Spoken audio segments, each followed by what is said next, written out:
the judicial review today, isn't it? It is, yeah. So we're here with Bez in sunny Charlton, and I'm just going to ask him a question about what he thinks about what's happening at P&R today. Well, it's the judicial review today. And what I would have done if I was in the courtroom, I would have demanded a change of judge, because obviously the judge has been worded up on the ins and outs of everything. So I would have got a judge change straight away. So we got an impartial judge who's not being put there in the seat, so he might have standard some chance.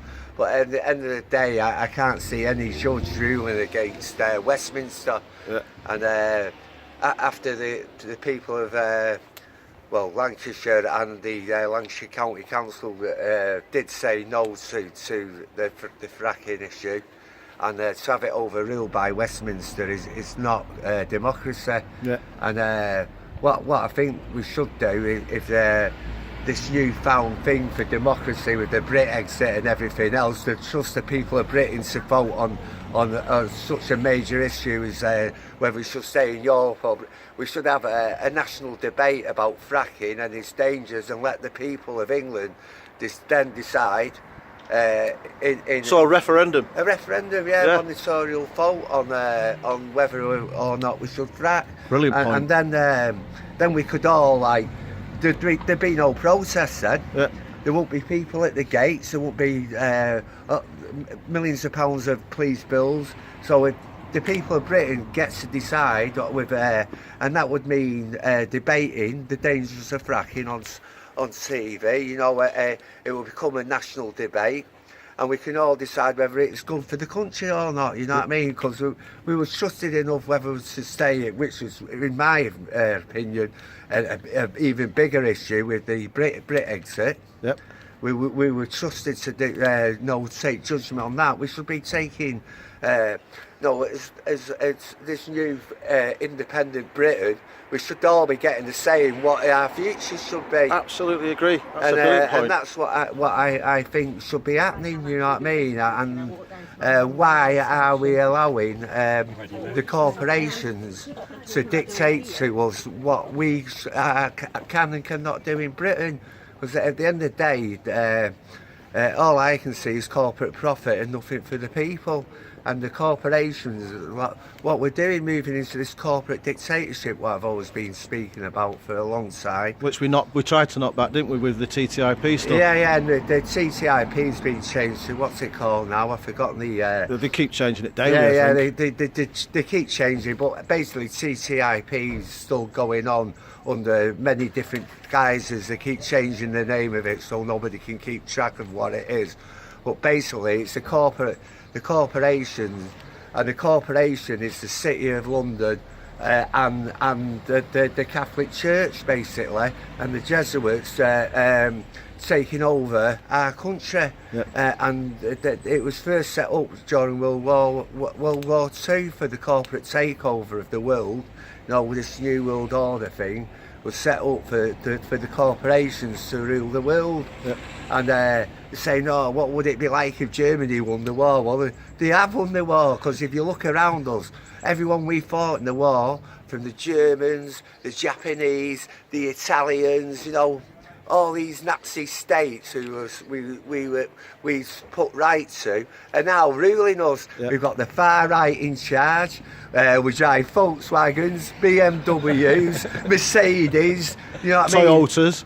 And all the best marks, all our best marks, Jaguar, Land Rover, Mini, all got sold to the Germans. So we don't manufacture anything no more. We don't even have the steel industries no more. So basically, the corporations have punished us for winning this war with massive debt. We're running up more debt for every bomb we drop. Costs us. Gets us in deeper and deeper debt. We're not asking for these bombs to be dropped. We've been told that we've got to drop these bombs. We've got to frack the ground for energy. And at the end of the day, it's out there. There's clean energy to be had.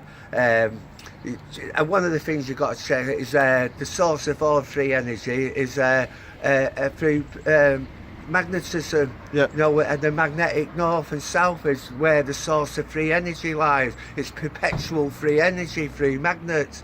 We can run all our vehicles on water, hydrogen. So why are we still using fossil fuels as our future? Yeah. Yeah, that is not the future. That is the past. The future is green energy. Yeah, it's a step backwards, isn't it? Yeah, and the only reason why they would want to do this, as far as I can see, is, you know, depopulation. And if you destroy the ground and the water, what we need, then it's a good start. Yeah. So. Can I just ask you, what do you think of the efforts being made at Preston New Road by all the protectors there? Yeah, well, it's been amazing, and they're very brave people. I think I'll take my hat off to them for the bravery. Even to see like old women, 65-year-olds, that emotionally involved with what's going on and willing to take actions to save the environment for future generations, makes your heart bleed, you know what I mean? Yeah. It brings a tear to your eye. And you've got to ask if it's such a great way of creating this new energy, why is there such protest about it, you know what I mean? Yeah. And why do they need police protection? And why are the police manhandling the general public who actually are the taxpayers, you know what I mean?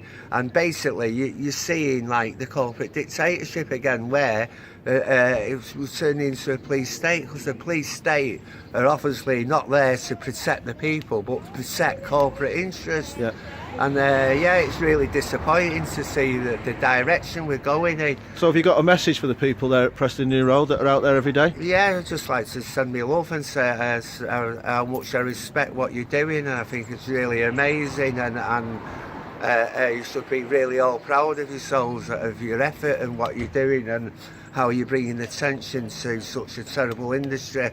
And like I say, before we had a monetarian vote on it, then It'd be dead in the water, wouldn't it? well, you never know, but if people did vote to do frack, then the protesters won't be there. You won't have massive police bills. You won't have to have all the shenanigans. We'd have not a leg to stand on, you know what I mean? Yeah. But until that debate and vote's been taken, then there's going to be protests. Thanks, Bez. Right, nice one.